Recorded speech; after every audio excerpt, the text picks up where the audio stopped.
this is Jeannie from paws acupuncture, and today we have another question and answer session. Feel free to leave any questions you have about your pets, holistic health care for pets, and that sort of thing in the comments, and I'd be happy to do a video about it. Thanks. We have another great question from one of our viewers from the community page. Thank you so much for these questions. I do appreciate them. This is a great one. I would like to know your recommendations for food and snacks for dogs and cats. Now, let me just say, everything on this video can be fed to cats.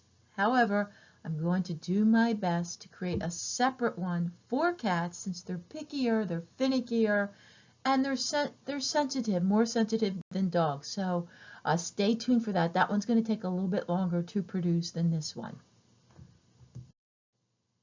Almost all vegetables can be given to dogs, either cooked or raw.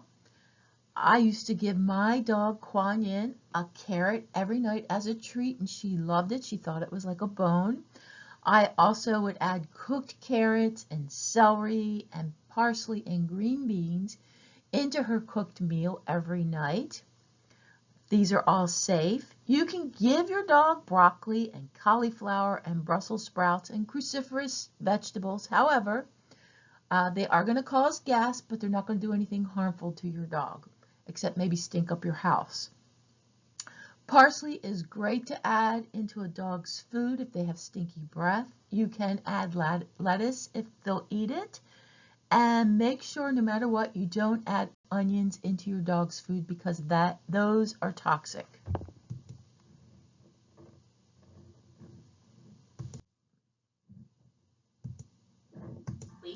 All right, we're having Sammy eat his cucumbers. Are they delicious? Huh? Good boy. These are from the farm stand.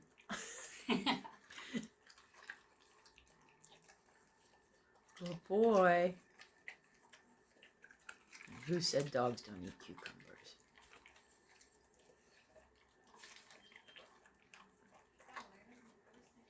All right, thank you, Sammy. That's all. Fruit is safe to give to your dog too, depending on the fruit. I have a dog patient, Riley, who is an adorable doodle who loves bananas. I also have dog patients that love blueberries and raspberries, strawberries, watermelon, cantaloupe, pineapple. Apples and pears are safe, though make sure you do not give them the seeds from these fruit. And also peaches are safe, but you want to make sure that the pits are out of the fruit when you give it to your dog because they can be toxic. Please do not feed your dog grapes or raisins. They are actually toxic for dogs, okay? Tomatoes are toxic for dogs as well. Onions, chocolate, alcohol, and coffee are also toxic for your animals. You can give your dog and cat little pieces of turkey that is cooked, chicken and eggs if your dog or cat is not allergic to them. Now, if your dog is allergic to chicken, it's going to be allergic to eggs, just so you know. Sardines are great for omega-3s and the good fat and oils that will help lubricate their joints, however they stink.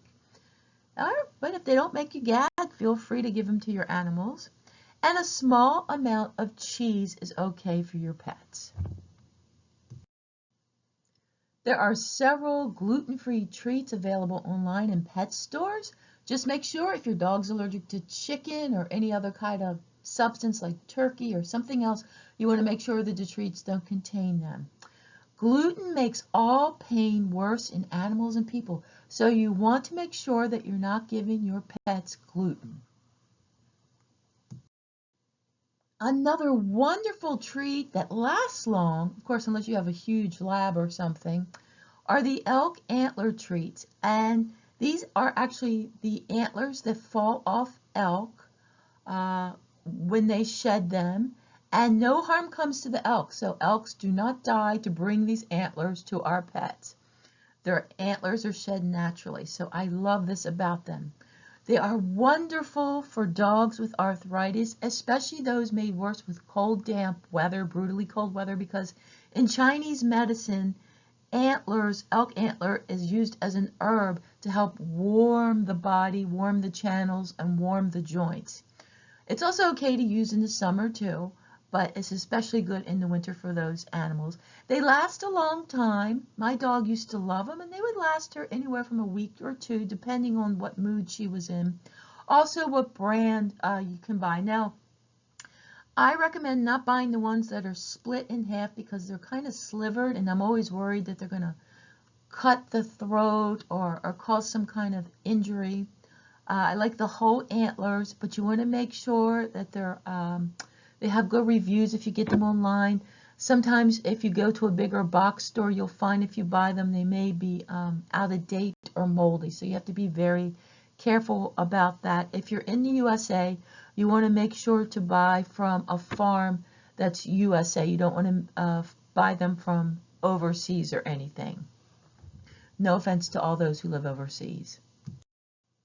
Here's a really wonderful tip from Sammy the Lab's pet human. Sammy is the one who eats carrots and cucumbers and pretty much everything else. What she does is she fills a Kong, one of those Kong toys that have holes on both ends of them, with bone broth that is made especially for pets. Now you want to make sure that you get bone broth made for pets, not humans. The human version has onions in it. And then she places it in the freezer. And then after that, the dog has, depending on the dog, of course, anywhere from a couple of minutes to maybe a couple of hours of something to do chewing on this Kong. You can also use like a shallow plastic container. I've done this myself to freeze it, or even an ice cube tray to freeze broth. Thank you for this question. I hope it gave you some ideas what to feed your pets as snacks. I welcome your questions, comments, and ideas. It helps me create new content for this YouTube channel, so I do appreciate them. If you like these videos in this channel, please do me a favor, like the video and subscribe. Now here's the thing, everyone else will say subscribe to my channel and hit the notification button. I'm going to tell you something different. Turn off the notification button if you don't want to hear that bell. That's what I do, because I don't need to hear a bell every time someone uploads a video. So do what makes you happy. Thanks so much, and more content is coming. For more information on holistic pet services, barking Zoom consultations, online classes, and books for people and pets, visit the 4Paws Acupuncture website, 4pawsacupuncture.com. Thanks so much for watching. Have a pawsome day.